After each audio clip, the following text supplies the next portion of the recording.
ایک بچے کی ماں کا انتقال ہو گیا، ماں مر گئی، باپ نے دوسری بیوی کی۔ ایک دن چھوٹا سا بچہ معصومیت کے ساتھ باپ کے سامنے بیٹھا ہے، داغ یتیمی لے کر۔ باپ نے پوچھا، بیٹا تیری پہلی ماں اچھی تھی کہ دوسری؟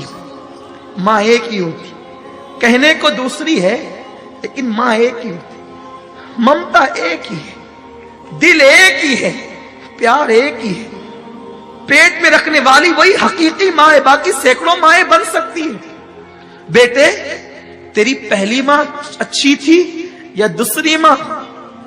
بیٹے نے کہا، ابا میری پہلی ماں جھوٹی تھی۔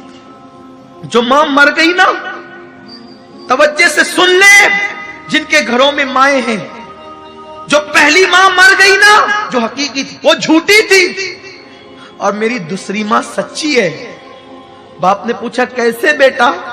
کہا، ابا جب اسکول نہیں جاتا تھا نا تو کہتی تھی اسکول نہیں جائے گا نا تو ماروں گی، کھانا نہیں دوں گی، شرارت کرے گا نا بھان دوں گی، کھانا نہیں دوں گی۔ لیکن وہ میری ماں جھوٹی تھی، شرارت کرنے پہ کہتی تھی بھان دوں گی، کھانا نہیں دوں گی، لیکن میں اتنی شرارت کر کے آتا تو باندھتی نہیں تھی، بھوکا نہیں رکھتی تھی، سر پہ ہاتھ پھیر پھیر کر اپنے ہاتھ سے کھلاتی تھی۔ بچہ اسے کیا سمجھ ہے؟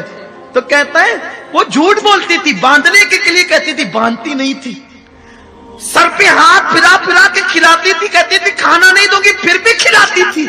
جب منہ پھیر لیتا تھا بس پیٹ بھر گیا تو کہتی تھی میرے بیٹے 2 لقمے اور کھا لے، ایک اور لے لے، میرے بچی اور لے لے۔ تو وہ میری ماں سچ جھوٹی تھی، کہتی تھی باندھوں گی، ماروں گی، کھانا نہیں دوں گی، لیکن نہ کبھی مارا، نہ کبھی باندھا، نہ کبھی کھانے سے روکا، بلکہ لاڑ لاڑ سے کھلا۔ دوسری ماں بڑی سچی ہے، جب کہتی ہے نا ماروں گی بہت مارتی۔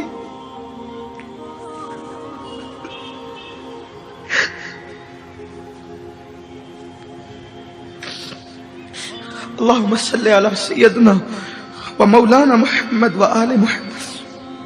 دوسری ماں بڑی سچی ہے، کہتی ہے نا ماروں گی تو بہت مارتی ہے، کہتی ہے نا کھانا نہیں دوں گی تو پھر دن بھر بھوکا رہتا ہوں، کھانا نہیں دیتی۔ ابا دونوں ماؤں میں فرق یہی ہے، وہ جھوٹی تھی، یہ سچی ہے، وہ انتقال کر گئی، یہ موجود ہے۔ اس بچے کو کیا پتا کہ وہ جھوٹی نہیں تھی، اس کی ممتا اسے مجبور کرتی تھی۔ اس کے ہاتھ باندھنے سے پہلے خود بندھ جاتے تھے، اس کے ہاتھ مارنے سے پہلے خود زنجیر پر جاتی تھی۔ تو جیسے خدا دوسرا نہیں ہو سکتا ویسے کائنات میں دوسری ماں نہیں ہو سکتی، جیسے خدا دوسرا نہیں ہو سکتا ویسے کائنات میں دوسرا باپ نہیں ہو سکتا۔ یہ ممتا جدا ہے، اس کی کوئی مثال نہیں ہے۔ اسی لیے اللہ نے جہاں اپنی وحدانیت کا ذکر کیا وہیں پر ماں باپ کا بھی